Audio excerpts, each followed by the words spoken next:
더불어민주당이 한덕수 대통령 권한대행을 향해 모레인 24일까지 내란 특검법과 김건희 여사 특검법을 공포하라고 촉구했습니다. 이에 국민의힘은 민주당이 특검 폭거를 일으키고 있다고 맞받았는데요. 오늘 오전 양당 원내대표가 각각 기자간담회를 열었는데 국회 취재기자 연결해 자세히 들어보겠습니다. 홍민기 기자, 민주당이 두 특검법을 모레까지 공포하라고 촉구했다고요? 네, 그렇습니다. 민주당 박찬대 원내대표는 오전에 기자간담회를 열고 여권을 향한 구체적인 요구사항을 내놓으며 압박 수위를 높였습니다. 직무 정지된 대통령을 대신하고 있는 한덕수 대통령 권한대행을 향해 늦어도 모레 열리는 국무회의에서 두 특검을 수용하고 공포할 것을 촉구한 겁니다.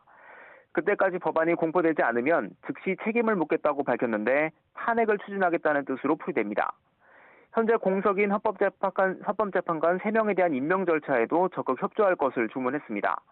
박 원내대표는 또 여야가 이견을 보이고 있는 여야정 협의체 구성 문제도 언급했는데요. 앞서 양당 대표 대신 원내대표가 참여해야 한다는 국민의힘 권성동 당대표 권한대행의 입장에는 국가적 비상시기에 걸맞지 않는다고 일축했습니다. 여야 원내대표는 국회에서 상시 만날 수 있는 체제인 만큼 양당 대표와 대통령 권한대행, 국회의장까지 참여하는 비상협의체로 이루어져야 한다는 입장입니다.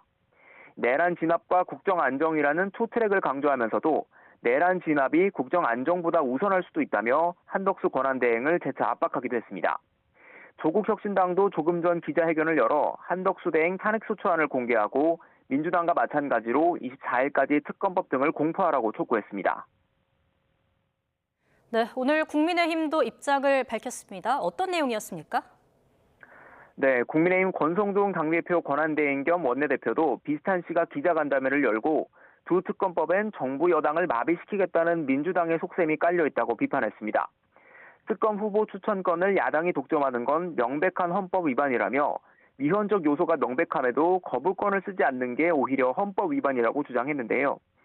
경찰, 검찰, 공수처에 이어 특검까지 나서면 수사 경쟁을 부추기게 되고 야당이 추천한 특검이 정부 여당의 15개 사건을 수사하겠다는 건 특검 폭거라고 날을 세웠습니다. 또 이번 주 의원들과 여러 가지 상황을 고려해 두 특검의 거부권 행사를 건의할지 결정하겠다고 밝혔는데요. 한덕수 권한대행에 대한 야당의 탄핵 예고도 국정 초토화를 불사하는 거라고 지적했습니다. 헌법재판관 임명 문제는 대통령의 권한을 촉구하면서 위헌 법안 거부권에는 탄핵을 운운하는 건 민주당의 당리당략을 따르라고 강요하는 거라고 목소리를 높였는데요. 여야정 협의체와 관련해선 당대표 혹은 원내대표가 참여하는 문제는 만나서 협의할 문제지 싸울 문제가 아니라며 박찬대 원내대표에게 오늘이라도 만나 협의체를 논의하자고 제안했습니다. 네, 국민의힘은 비상대책위원장 인선에 고심을 거듭하고 있는데 관련 설명도 있었습니까? 네, 당내에선 일단 권 대행이 비대위원장을 겸직하지 않고 별도 위원장을 두는 투톱 체제를 선호한다는 의견이 우세한데 경륜 있는 오선 중진이 유력 후보군으로 꼽히고 있습니다. 구체적으로는 권영세, 나경원 의원 등이 거론되는데 이들 대부분 탄핵 반대 의사를 피력해온 만큼 이른바 도로 친윤당이란 이미지가 정치적 부담으로 남을 우려도 있습니다. 이에 권 대행은 조금 전 간담회에서 편파적인 발언이라며 탄핵안이 가결된 마당에 친윤 비윤, 친한 비한은 없고 모두 친국민의힘, 친국민이라고 일축했습니다. 또 당의 위기 상황과 분열을 조기에 해결하고 당의 미래 비전을 보여주는 분이면 더 좋겠다는 생각이라며 여러 사람을 놓고 고민하고 있다고 설명했습니다. 여권 일각에서는 탄핵 정국 전후로 당을 겨냥해 꾸준히 비판의 목소리를 내왔던 유승민 전 의원을 구원투수로 거론하는 목소리도 나옵니다.